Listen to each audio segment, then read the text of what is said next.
Well, back in my favourite place, back in the bait workshop. Got a few bits and pieces here to show everybody, and you know, I can't believe that I've been doing this since about 1972. So 50 years of fiddling about with bait and I'm still not bored with it. I must be crazy. Anyway, look, I've made a lot of mistakes doing all this over the years, so you don't have to. And the whole point of doing this is to help everybody. I enjoy helping people, get a bit of feedback and come back with little clips like this so that you can see what goes through my head, and hopefully that changes some of your approaches and changes some of the things that you do. You can see that on this little tray down here, I've made a few test things which I wanted to show you, and I also wanted to show you a little piece of paste I've made up, so for paste wraps, and I've made up various other bits and pieces. I've got 2 or 3 different base mixes here, and you'll notice here, which I'll show you in close up later, that I've dusted some boilies as soon as they've come out of the boiling water. So when they're steaming, I've got a sieve and dusted some base mix over them, because I don't like dips, I don't like glugs, I don't like liquid foods unless they're 100% natural. I prefer to have this cloud around the bait, and you can put all sorts of things around a boilie once you boil it. But you'll never make a boilie better by what you add to it after it's been boiled and made or steamed. The content of the bait is everything. The recipe, the nutritional value, and most importantly, its taste. So one of the things that I'll go straight into is, I don't know if anybody drinks wine. I bet you do. So I keep a few of my wine corks. Here they are. Here's different types of wine cork. These ones are composite wine corks, so they're made up by lots of pieces all pressured together, or real corks, or even false cork. This one is false cork. Why? Because there's a worldwide shortage of cork. The cork tree is mostly grown in Portugal and Spain, getting less and less, so we're using composite corks. And some of this material is used in making floater controllers and that sort of thing. It's very high density, and you can cut it up. So when it comes to fiddling about using pop-up corn, here we go, this stuff, buoyant corn, you don't need all that. You can put all these different things in your tackle box if you want, but carp have got no idea that it's pop-up corn. It's plastic anyway, so it's not bait, it's a lure, and it's a buoyancy aid. Bits of cork. So all you need to do is cut them up with a nice sharp knife, and we're going to do that right now. One of the most important things is obviously the buoyancy of the bait, how it behaves in comparison to the free offerings, and this is something that I've always done. So if you get a drinks bottle or an old Coca-Cola bottle or whatever, take the label off and cut very carefully round with a pair of scissors, and get some water. This will be lake water.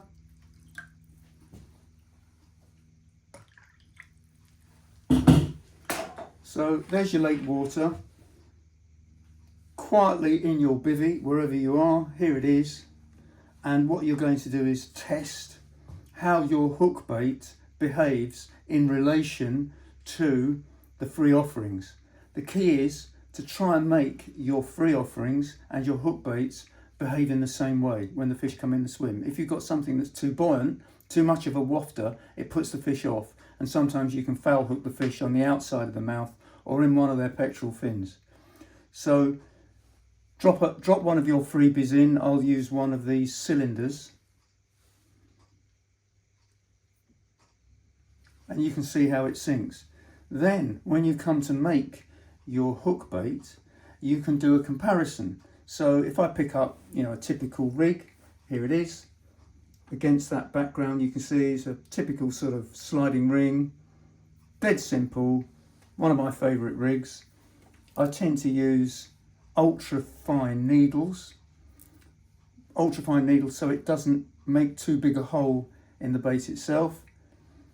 I've taken a cylinder, I've cut a piece off, I've put the needle through, here it is, Nice and simple. Put it through the hair, and I've then put that to one side. I've then cut up some cork, which I'm then going to use. You can use standard proprietary cork balls and just cut them in half, put a little hat on, or alternatively, the flexibility of this is good, and I'll show you why. So we'll cut some up. Never sure exactly how much I'm going to need, but after a while, practice makes perfect. You can do this with particles, tiger nuts, maple peas, anything you want. There you go. So we now have the opportunity to test if we're on the bank side in here. And well, I've got it right pretty much first time there. So the hook's lying on the bottom, and it's just, as you can see, I'll do it in the tank.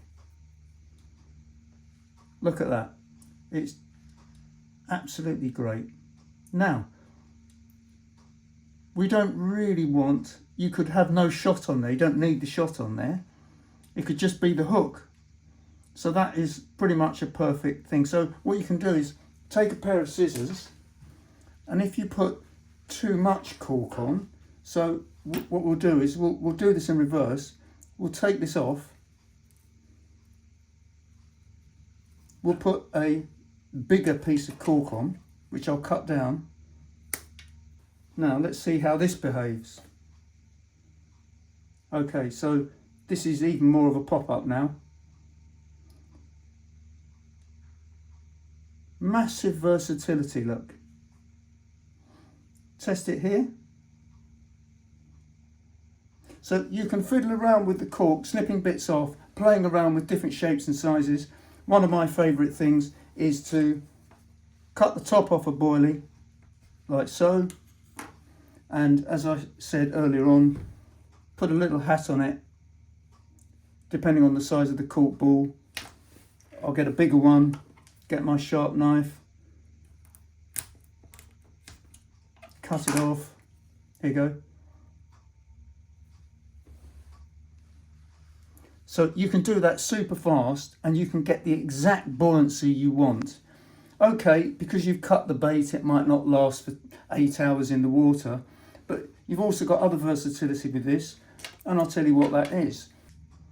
So this would be particularly useful for barbel and chub anglers, but also for carp anglers. So on it goes. Doesn't matter what the rig is, any rig will do. The simpler, the better. And this is where the paste really comes into its own. So here's the bit of paste. You're stalking a big barbel, you're stalking a big carp. If you use a good quality paste, it will last for 4 or 5 hours like this. And unless you have a problem with roach or crayfish, this tactic is absolutely deadly. So you're moulding paste around the cork ball, or a piece of knobbly cork. Rough cork like that is better. And we'll probably put more paste around it than we need. Here we go, it's a bit more round. And we'll try it in the tank.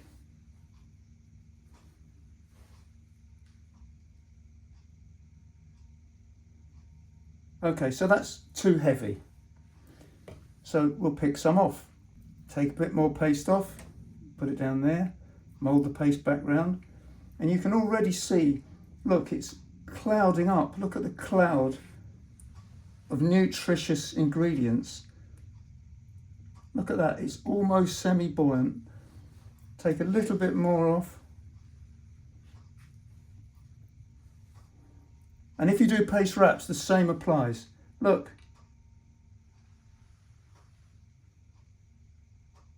How fantastic is that? Try it in our lakeside tester.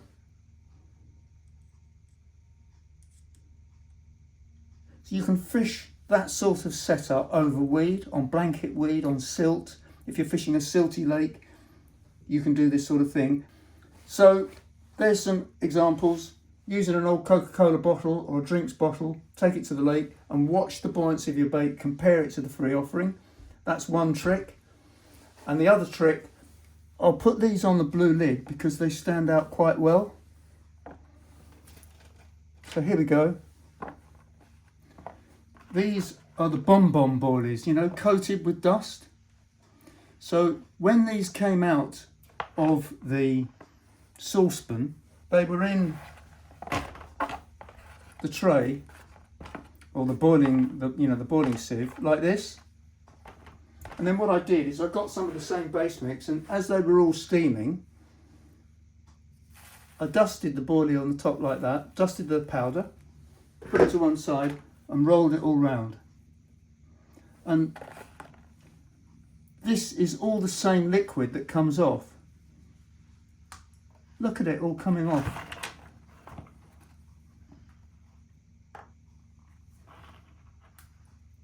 How fantastic is that? And what's coming off here is real food, not some horrible dip or glug. Real nutritional signals, but not over flavoured. Why? Because it's just plain base mix. And the key to the bait is the base mix. All you people that don't have boilie making equipment, particularly barbel anglers, I would like to just stress what you can do. So you've seen these are called chop ups. Anyone that's not made these before, you can do a 3 or 6 egg mix, which makes well over a kilo of boilies, using a good quality base mix, super quick with no equipment at all. All you need to do is to roll up your paste like this, roll it out, and you can see how firm a good quality base mix. This is milk and honey base mix, by the way, but the same would apply to any good base mix. It will hold its shape. So this then becomes a big long snake, and the term chop up comes from, rather obviously, this tactic of chopping up.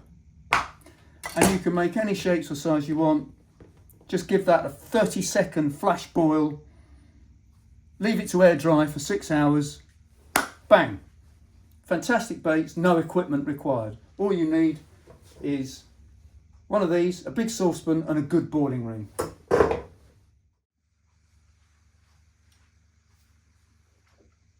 Quick sip of cold coffee.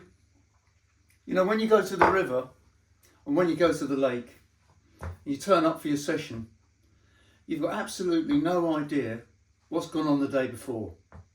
Unless you've got somebody there that says, oh, somebody was fishing here, somebody was fishing there, he threw in this bait, he spotted that, they did this, he did that. Most times you turn up and you have no control or idea what's been thrown in the water. This is rivers and lakes. One other thing about barbel angling on the rivers is that far too many pellets get used, particularly halibut pellets. And you've heard me talk before about halibut pellets. But also a lot of people that have been carp fishing in the summertime use their carp bait and throw it in the river because they become barbel anglers in the winter, which is great, particularly on the Trent, the Severn, the Wye, the bigger rivers where you're using carp gear to catch barbel. So we all know what's going on, but you still don't know what's being thrown in the river. So one of the key things that any match angler will tell you, for example, is don't throw in too much bait before you know how the fish are behaving and before you can see whether they're feeding. So one of the key things is keep them hungry. If you know that the fish are feeding, you can bait, throwing stick, spod, throw it in by hand on demand. Now, this might seem a really simple thing for me to say at this advanced level of YouTube clips that I've been doing, but it's important. So you turn up at the lake, you look at the lake, and maybe you've been a bit wise and you've done a bit of research and you found out that this swim hasn't been fished for 2 weeks, 3 weeks, or that swim doesn't get much attention, or everybody's fishing 100 yards out in the lake, so I fancy fishing the deep margins. So there's a lot to be said for putting bait where the fish don't always find it, you know, or expect to find it. So the really important message I'm trying to get across here is less may not be best if the fish are feeding, so feed on demand, and you never know what's been chucked in the river, so have a think, or the lake, and have a think about how much bait you're throwing in whilst you're actually fishing. Another thing is about recasting. I like recasting on a regular basis. Leaving your bait out for 10 hours, 12 hours, 24 hours can cause problems because you never absolutely 100% know. The rig's not tangled, the bait's not sitting in the right place, and a number of other things could happen. So I think it is a good idea, even on long winter nights, if you can get it on the right spot, if you can be sure you're putting it where you want it to be, to recast even once or twice during a long winter night. And we're in, well, mid-October, early to mid-October, and the winter is round the corner. That also brings me on to the next subject of flavours and base mixes. Some experiments that I've already done are with milk and honey base mix, which is a great winter mix. There's 4 or 5 different nut meals in that mix, and a lovely sort of honey based bird food. And I also put my own special natural sweetener in as well. So I think you can play around with base mixes, play around with your own bait, and don't forget you can also use any size or shape of bait you want. And I've made some shapes which you've already seen on the close-ups. They're really, really effective because you're in complete control. Being in complete control, you can only do that if you make your own hook baits. And you know, an interesting thing is that one large egg, and a typical bit of base mix, could be your base mix that you've made yourself, could be one you've bought from me or somebody else, you know, that will make up at least 50 hook baits. A 1 egg mix, 50 hook baits, depending on the size of the hook baits, of course. And you are in control of the flavour level, the buoyancy, the taste, the shape, the size, and if you fancy it, even the colour. Personally, I'm not much bothered about colour. I don't think carp see too much in dull water at 10 foot plus deep. I think colour only really matters in shallow water. So I wouldn't be too wild about using dyes anyway. Why? Because they don't taste nice. You put dye in a bait, you have to put something else in it to counteract the taste of the dyes. You've heard me say that before, but it's completely true. So, wanted to mention that. Another thing, I've mentioned shapes and sizes, I've mentioned flexibility. Quick thing to point out here is, have you ever used non-boiled boilies? So, here they are. All different shapes and sizes of boilies. These are chop-ups or cylinders. These ones I've boiled only for about 40 seconds. But you know, you can go to the river or you can go to the lake and quite happily use boilies that you've rolled and just let naturally dry for say a day, 6 or 8 hours. Then put them in a bag, seal them up, and if you don't have a problem with nuisance fish, you're effectively using usable rolled paste.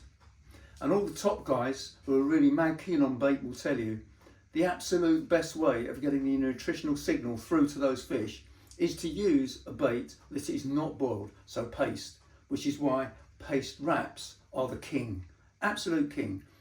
Don't use dips, don't use glugs, I'm going to keep saying it.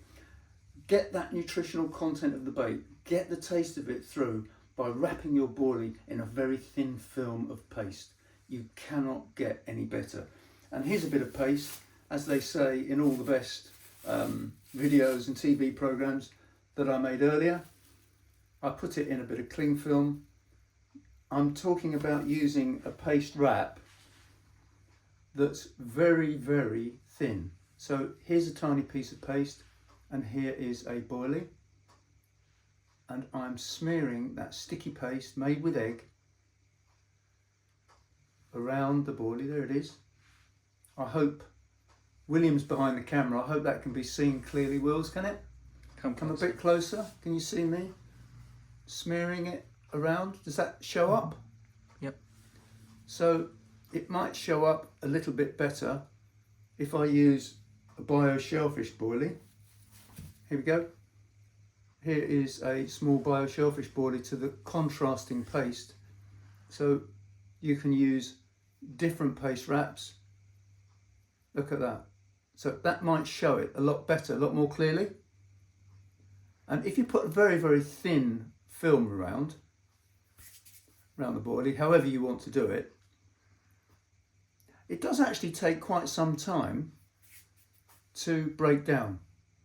And if you're really keen, you can fiddle about doing all this sort of thing and actually make boilies like this, let it dry off and take them to the lake as freebies with paste wraps around them. It's a bit fiddly, but it works really well on rivers as well.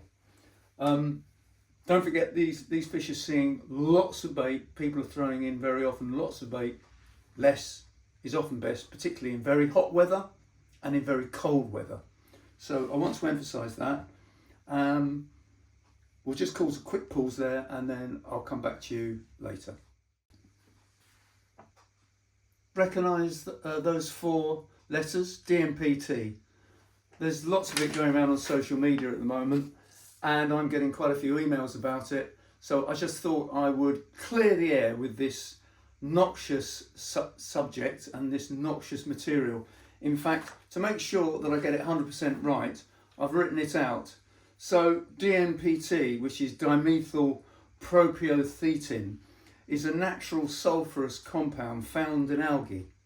It's actually a type of metabolite, which means it can affect the metabolic rate of certain fish and be included in fish feed as an attractant and as a stress reliever. It's mainly used, as we might know, by professionals in the aquaculture trade. So whilst it can be used in fishing, and it has been used in fishing and is sold by 1 or 2 suppliers, you might like to know that it's now classified as a category 1B carcinogen, which means it's cancerous. So it's under H350 clause, and this is in EU and UK regulations. So it's banned as of September this year, with restrictions also affecting anyone who uses it from now on. So you might say, oh, you know, I can buy it, I'm using it in my bait, etc., etc. Don't. I think it's bad stuff and there's plenty of other things you can do. In fact, you know, a few years ago, probably 10 years ago, I bought a 1 kilo bag of DMPT. It was in a foil bag from the supplier. I believe I got it from abroad somewhere. And I tried it and tested it. I didn't see much difference in the reaction of the fish. I was coating bait on the outside or using it in paste, in other words, non-boiled, because it's susceptible to heat, so you cannot put it in a boiled or steam bait. You can only add it on the outside, which makes it very difficult to apply, very difficult to measure, and very difficult to include at the right rate. Anyway, this 1 kilo bag was in a foil bag, and I stored it away after my experiments in a cool garage, brick-built garage, and left it there. And about 18 months later, I opened the tub that it was in. I thought, oh, I better do something about that DMPT I've got. And what it had done is it had eaten through the silver foil lining of the bag. What does that tell you? I can't begin to tell you how noxious this stuff is. So any of you guys that are thinking about using it or have got some, think again. Do you really want to be using it on the fish we love and care for? So just thought I'd come up with that one to clear the air once and for all. Okay, so we've pretty much come to the end of this clip, and I'm sorry I haven't done a YouTube clip for some time now, so don't forget to, if you still love me, don't forget to subscribe and click and do all those things that you're supposed to do when you're keen on my YouTube clips, which I hope you are. And by the way, just to dispel all the rumour, I'm not retiring yet. You're going to have to put up with me for a lot longer. Sorry guys, but I'm too keen. I've still got my mojo. I'm very enthusiastic, and I have to say that when I've got products as good as the fantastic Solar, which I have to say has accounted for some absolute monster fish all over the UK and Europe over the last 25 years. And as you know, I've actually trademarked it as well. So one of my favourites. I've even called my boat that I use Solar.